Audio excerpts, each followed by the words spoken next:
এবারে আপনাদের সামনে বক্তব্য রাখবেন বাংলাদেশ আওয়ামী লীগের কেন্দ্রীয় উপকমিটির সহ সাধারণ সম্পাদক মিঠাপুকুরের কৃতি সন্তান আমাদের সূত্ররা ইউনিয়নের রূপকার এখন হবে জনাব রাশেদ রহমান বক্তব্য রাখার জন্য তিনি অনুরোধ করছি।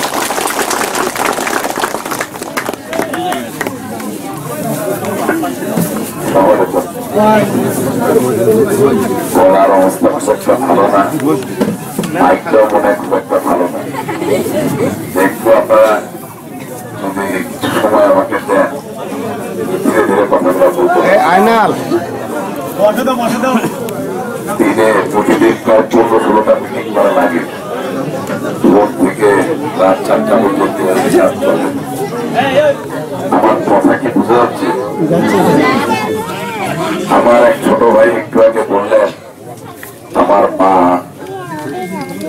জনাবা রেহানা তিনি আপনাদের এসেছিলেন এবং 2001 সালে একটা কমিটমেন্ট করছিলেন। আমি ছোট ভাইয়ের দৃষ্টি আকর্ষণ করি, আপনারা তো আমার মা যেটা বলেন সেটা তিনি করেন। কিন্তু 2001 সালে তো মা আমার বাবা এমপি হতে পারেন। শাহ সুলাইমান আলম ফকির আপনাদের কাছ থেকে ভোট নিয়ে গেছে, বড় কাজ করেনি। সেইবার যদি আমার বাবা আবার এমপি হইতে পারতেন তাহলে আমার মা যে কথা আপনাদেরকে বলে গেছিলেন ওই কথা অক্ষরে অক্ষরে পারতেন। আমরা মুখে যা বলি সেটা আমরা করি। অনেকদিন পর হলো আমি আপনাদের মাঝে এসেছি, আমার ভাইয়েরা আছেন, মুরব্বীরাও আছেন। আমি আপনাদেরকে এতটুকু কথা দিতে পারি, এখান থেকে বিদ্যুৎ কত কিলোমিটার দূরে আছে?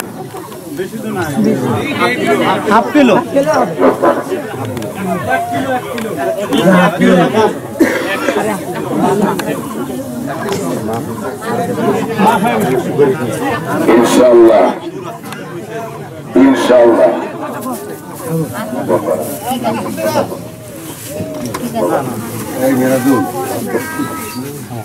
ইনশাআল্লাহ আপনাদের এই গ্রামে বিদ্যুৎ আসার জন্য সকল ধরনের সহযোগিতা আমি করবো।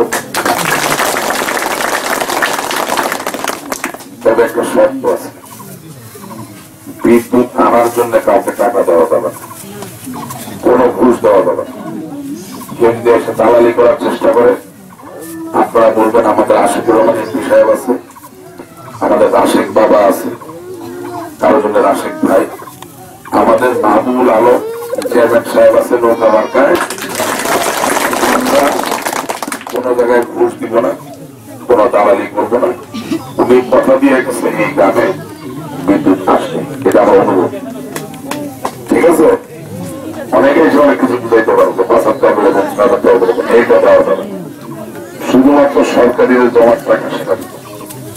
এই গ্রামটা হয়তো মাঠ হয়ে গেছে, আমি খুব তাড়াতাড়ি এই গ্রামের বিদ্যুতের পাশে টেন্ডার হয়, সেই টেন্ডার হওয়ার জন্য যে আগামীকালকে জিএম ছিল সেটা আলাপ করবো। কিন্তু এটাও কিন্তু বাস্তব যে আমি সবসময় হয়তো বা কাজের কাছ থেকে আপনাকে আসতে পারবো, কিন্তু আমাদের প্রতিনিধি এমপি মহোদয়ের প্রতিনিধি কে আসতে পারবে? মাহবুব ভাই আসতে পারবে, কারণ উনি এই ইউনিয়নে থাকেন। তাইলে আগামী 7ই মে 2016 সালে আপনাদেরকে সকল বিভক্তি ভুলে গিয়ে সকলে মিলে নৌকা মার্কায় তাকে নির্বাচিত করতে হবে। এখানে পাকা রাস্তার একটা দাবি এসেছে 1 কিলোমিটার না,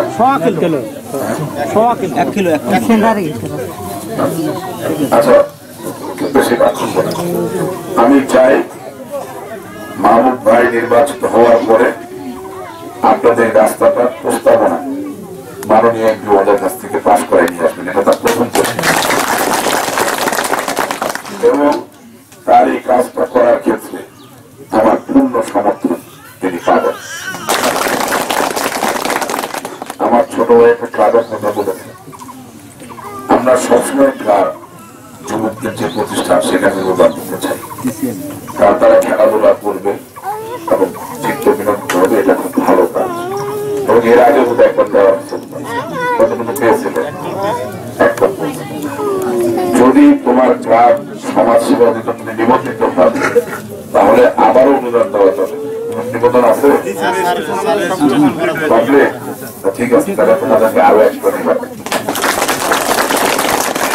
এখন এই তিনটা কমিটমেন্ট যে করলাম, আমাদের ইউনিয়ন আওয়ামী লীগের সভাপতি রবীন্দ্র, আপনি কাইন্ডলি একটু দেখে নোট করে রাখেন, যাতে আমরা আগামীকাল থেকে এই কাজগুলো। এখন আমাদের কথা একটু আসি, কয়েকদিন ভুলে গেছি যে একটু আগে ফাঁসি হওয়া যাবজ্জীবন। দেখেন, বাংলাদেশে কিছু কিছু রাজনৈতিক মানুষ আছে যারা অন্য মানুষের দুঃখ কষ্ট দিয়া নিজেদের ক্ষমতা ঠিক করে, মানুষের ভালোবাসা মহব্বত দিতে দেয় না, মিলতে দেয় না, দাঙ্গা ফাসাদ দ্বন্দ্বতে তাদের সুবিধা। এই ধরনের মানুষকে পরিত্যাগ করতে হবে। আমি মাহবুল ভাইকে দায়িত্ব দিচ্ছি, 7 মে পর্যন্ত ব্যস্ত থাকি, নির্বাচনের সময় দিতে পারবো না। 7 মাস বের পরে আপনাদের এই জেলে পল্লী বা আপনাদের গ্রামে যাতে শান্তি সৌভাগ্য ফিরে আসে, এর জন্য উনি আপনাদের সাথে বসবেন, উভয় পক্ষের সাথে বসবেন, ব্যবস্থা নেবেন এবং প্রশাসনিক যত সহযোগিতা দরকার, পুলিশ, থানা, ম্যাজিস্ট্রেট সব ধরনের সহযোগিতা ইনশাআল্লাহ আমরা পাবো। আমরা চাই আপনারা শান্তিতে থাকেন, আমরা চাই আপনারা সুখে থাকেন। দাঙ্গা ফ্যাসাদ মারপিট ঝামেলা করা সম্ভব, সুখে থাকা কঠিন, কিন্তু একবার যদি আমরা সুখে থাকতে পারি, বিশ্বাস করেন আমাদের সামনে যে কত সুন্দর সম্ভাবনা আছে, কত বড় আমরা হইতে পারি, কত উন্নত আমরা হইতে পারি, কোনো চিন্তাও করতে পারবো না। তবে বাংলাদেশের প্রধানমন্ত্রী, মাননীয় প্রধানমন্ত্রী বঙ্গবন্ধুর কন্যা জননেত্রী শেখ হাসিনা, তিনি ধীরে ধীরে যুক্ত পদক্ষেপে এমন একটা দেশ তৈরি করতেছেন যে দেশে অবশ্যই আমরা একদিন সকলে সুখে শান্তিতে থাকবো। আর সেই পর্যায়ে যাওয়ার আগে আমরা আমাদের জায়গা থেকে প্রতিটা দিন, প্রতিটা মুহূর্ত সচেষ্ট থাকবো আপনাদের মাঝে সৌভাগ্য, শান্তি, সুখ যাতে আনা যায়, সকল সহযোগিতা, সকল সমর্থন আপনারা পাবেন। আপনাদের সকলকে ধন্যবাদ। জয় বাংলা, জয় বঙ্গবন্ধু। শুরু হয় আপনার যদি আল্লাহ মাফ করুন, ওনার চেহারাটা দেখেন, মায়া আসে না চেহারা একটা, বেচারা এই নির্বাচনের ফেরে পড়া হাসতেও পারে না, খাওয়া দাওয়া ঠিক নাই, মনে ঠিক নাই। তারে আপনারা আমার দিকে দেখে আপনারা বলছেন আমি আপনাদের সন্তান, দয়া করে মুখ আমার গায়ে ভোটটা দিয়ে নির্বাচন করবেন। 7 মে 2016। জয় বাংলা, জয় বাংলা।